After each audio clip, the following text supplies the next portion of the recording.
Hi guys, Rob here. I'm GameSpot's resident Hearthstone nerd, and Blizzard has revealed a brand new expansion for Hearthstone called Whispers of the Old Gods. That's going to come out late April, maybe a bit early May, and they've revealed 8 new cards that are coming out in this expansion. So I thought it'd be a good idea if we took a look at the cards, see if they were worth playing or not.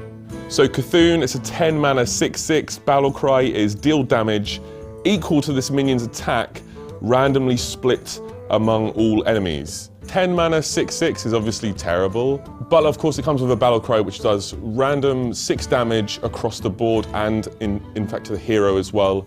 It reminds me a little bit of Paladin's Avenging Wrath spell. That's a 6 mana spell that does 8 damage across the board and to the hero. No one plays that card, and the reason why no one plays that card is because it doesn't really represent good value for money. 8 damage for 6 mana isn't that great value. The jury's still out on Cthun because on its own, right now, as you play it right now, it's not very good. But there's other minions in the new expansion which can buff him up. Okay, so Beckoner of Evil, it's a 2 mana 2/3, and its battle cry is give your Cthun +2/+2 wherever it is. Beckoner of Evil is, 2 mana 2/3. That's pretty good baseline stats. The most positive people will say, well, actually, it's a 2 mana 4/5 because of the +2/+2 buff to Cthun. It's not that good, obviously, because Cthun is, you can only play him on turn 10. It's going to take a while for that value to come into play. I think if you have a Cthun deck, if you're going to build your deck, if you're going to build your strategy around Cthun, I think this is a pretty awesome card for you.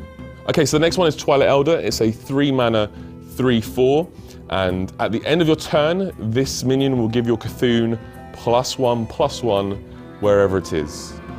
This one's a bit different. It's not a battle cry and it's not a death rattle. It's at the end of your turn, Cthun will get +1/+1. That means you have to deal with this card pretty quickly. That means it can be a focal point for your opponent's attack. It's kind of like a taunt. You're basically saying to your opponent, you have to sort out this card right now. So I think it's going to be a really useful card if you build your strategy around Cthun. Again, I don't know how viable that strategy is, but this could be a potentially dangerous card. Okay, so the next one is the Eater of Secrets, a 4 mana 2/4, and check out this battle cry, destroy all enemy secrets, and gain +1/+1 for each. Oh my goodness, this one card is going to eliminate Secrets Paladin, and I really think that will happen. It's too powerful. If your opponent has Secrets Paladin and you play this, you've eliminated all their secrets in one go, and you've buffed a 4 mana 2/4 to, I don't know, anything up to like a 7/9. You can make a really powerful minion and destroy your opponent's secrets. Hearthstone needed a card that attacked secrets. This one is amazing. This is like one of the best tech cards you're going to get in Hearthstone. This card is going to change quite a lot, I think.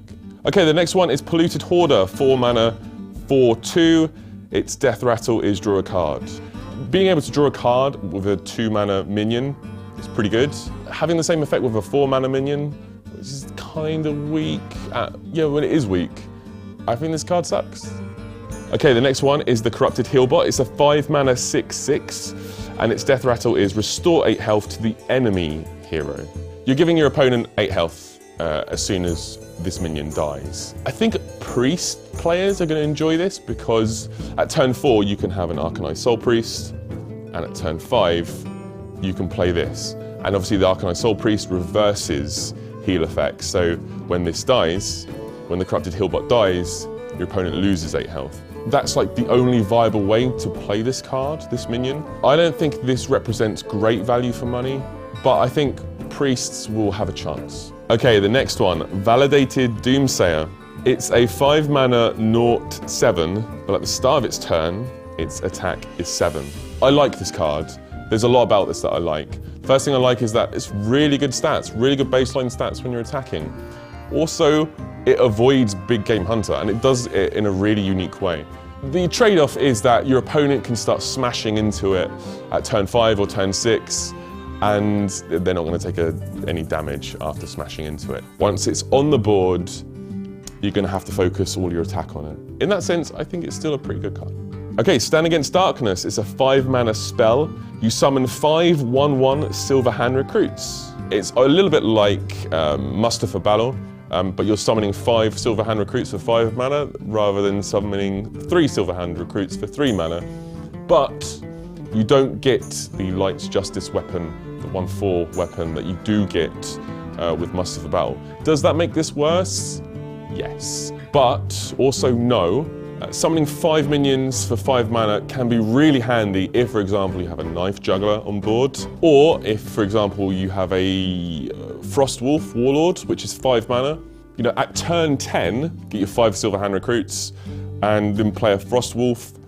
That's a lot of stats for 10 mana, basically. So it does have synergy potential.